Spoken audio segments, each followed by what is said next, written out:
thin ribbon of water is the source of life for 20 million people along the banks of one of them in the world, the Nile. It begins in the fertile area of Central Africa and Ethiopia and flows with ever-increasing strength and vigor through the high plateau of the Sudan.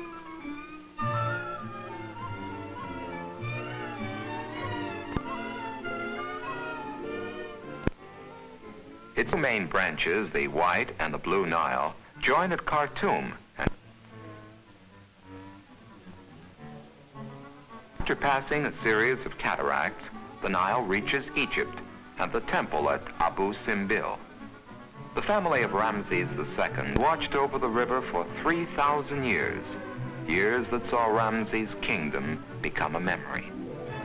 Western civilization spent its infancy in Egypt along the shores of the river.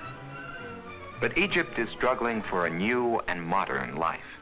Here at Aswan, the Nile, Egypt's only reliable source of water, is trapped in a reservoir 100 miles long. This used to be the site of the historical First Cataract, the end of river travel on the Nile, the jumping-off spot to Central Africa in the south.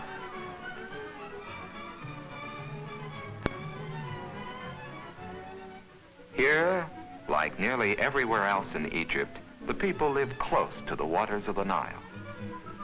They are Nubian peasants, accustomed by tradition to lifelong labors. Their techniques were old when Egypt was young. Their customs, habits, clothes, and tools are old.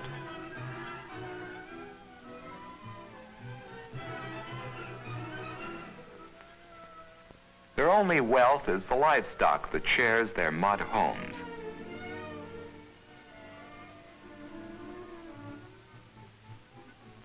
Their other belongings are few and simple. The dam at Aswan has changed much of Egypt.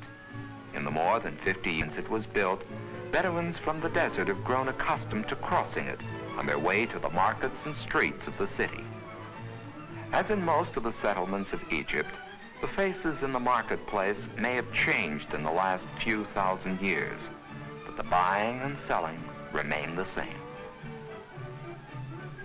Aswan has been a trading center for thousands of years. In the days of Egypt's ancient glory, Aswan was a city of the first importance. This was Egypt's frontier. The dam at Aswan has done more than extend the frontier. It is one of the most vital engineering accomplishments in recent Egyptian history. It helps to control the flow of the Nile. No more annual floods followed by annual droughts. Water is held at Aswan until it is needed. No more is river traffic blocked at Aswan. 4 locks of the dam are operated by a new generation of Egyptians with technical training.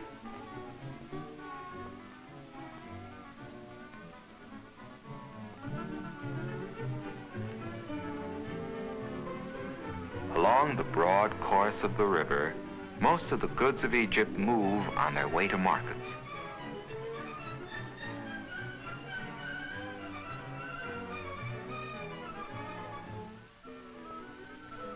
But for many Egyptians, the main use for the river is to spread its life-giving water on their thirsty land.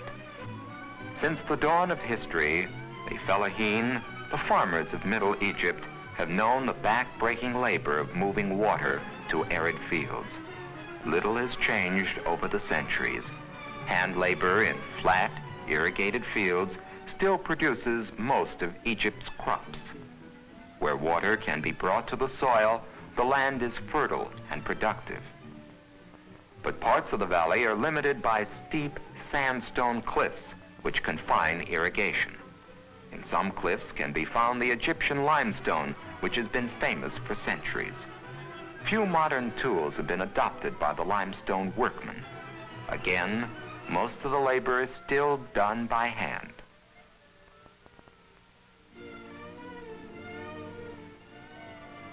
Limestone, like most other products of Egypt, is carried to its destination by water, then moved ashore on a man's back.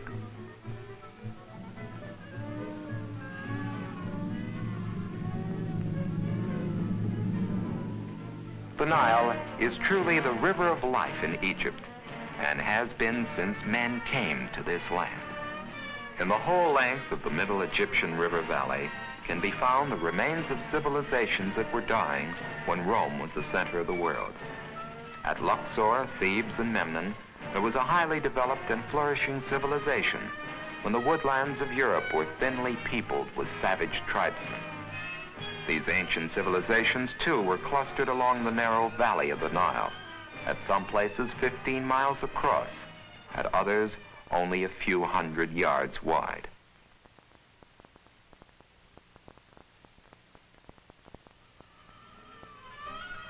Where the waters of the Nile cannot reach the earth, Egypt is a barren, trackless desert. Only a small percentage of Egypt's growing population lives away from the banks of the Nile, for rain is scanty on the desert, and oases with reliable water supplies are widely scattered. There are no year-round tributaries to the Nile below Aswan. Most of Egypt's water must come from the river. Where the river flows, there is a green and fertile belt, where dates, oranges, lemons, pomegranates, grapes, melons, onions, cotton, corn, wheat, and millet grow. Typical of the cities of Middle Egypt is Asyut, 320 miles north of Aswan. It is a market town set near the river.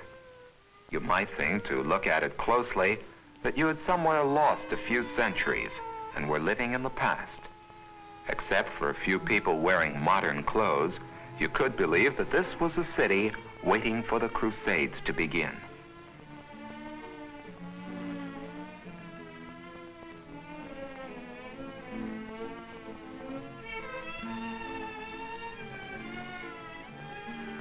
But there is a new spirit in Asyut these days, which is expressed in electric power lines, broad avenues, and new buildings.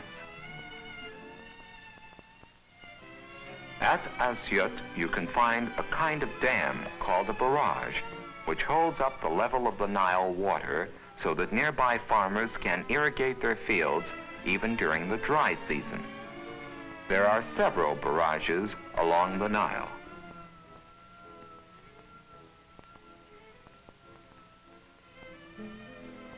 Here, the valley is broad and fertile. Every tiny bit of land is used. Every precious drop of water carefully taken to the thirsty roots.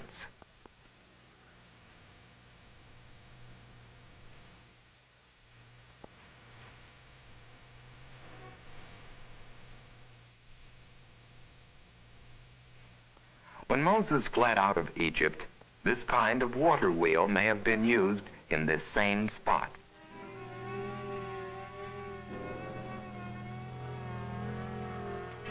And this man's ancestor might have worked the same land or lived in a mud house that looks just like this one. Egyptians used the Nile to transport their goods. This sugar cane could not grow without the water of the Nile, nor could it be easily moved to market.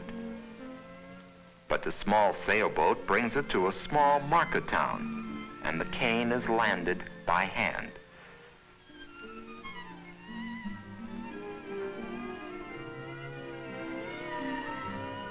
Even the leaves are stripped from the stalk by hand.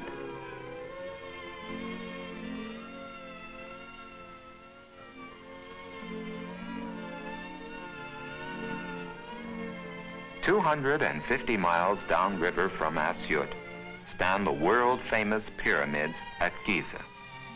Built as monumental tombs for Egyptian pharaohs, they have survived 50 centuries of weather and 200 generations of men.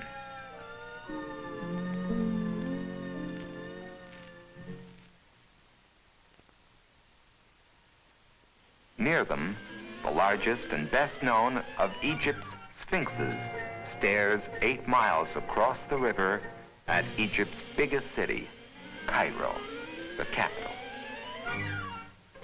Some of the people of Cairo make their living in modern cotton factories. Travelers come from all over the world to Cairo, for Cairo is a modern city, a city of skyscrapers, a city of hurried activity, as cosmopolitan as any capital in the world, a city on the route from Africa to the Middle East, from Europe to Asia, a city of wealth in a land of poverty. Modern apartment buildings dot the city. But in the shadows of the new city can be found the old. Here, the crafts of Egypt's past still flourish. Young men of Cairo still make rugs by hand in the bazaar. The delicate art of inlaying wooden boxes is still being practiced. The work is painstaking and beautiful. From the bazaar, intricate silverwork might find its way to one of Cairo's many Christian churches. Or it might show up in a synagogue. But probably, if the silverwork were to be used in a place of worship at all, it would end up in a Mohammedan mosque, for most Egyptians are Muslims. Cairo is an important center of learning. El Azhar, the Mohammedan university, attracts students from all over the Muslim world. Cairo is a city of many peoples.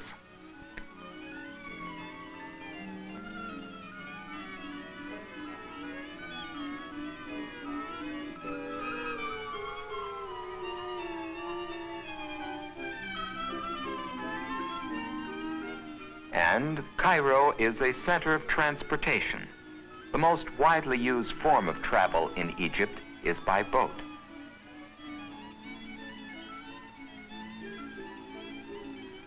A railroad runs from Aswan to the sea, but most Egyptians are too poor to use it.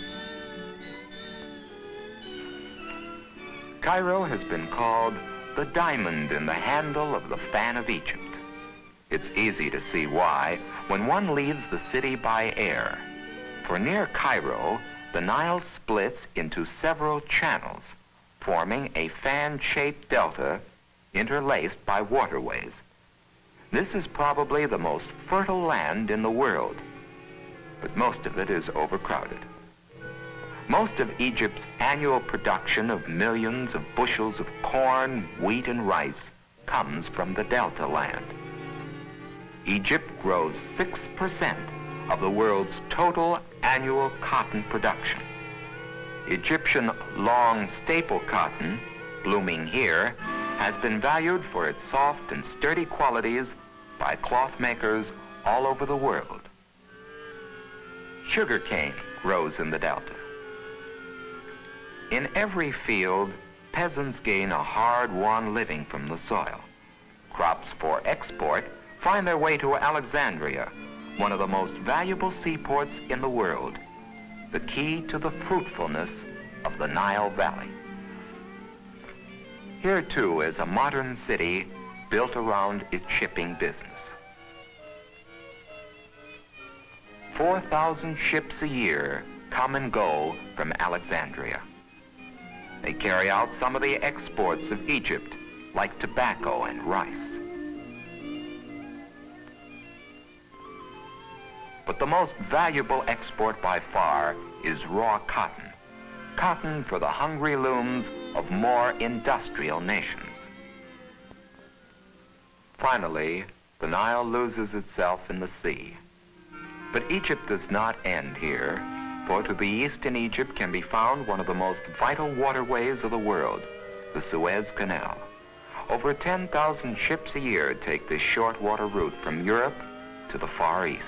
In time, it will belong entirely to Egypt, which now holds only shares in the company which controls it. Modern Egypt is important in the world situation. Its exports of cotton,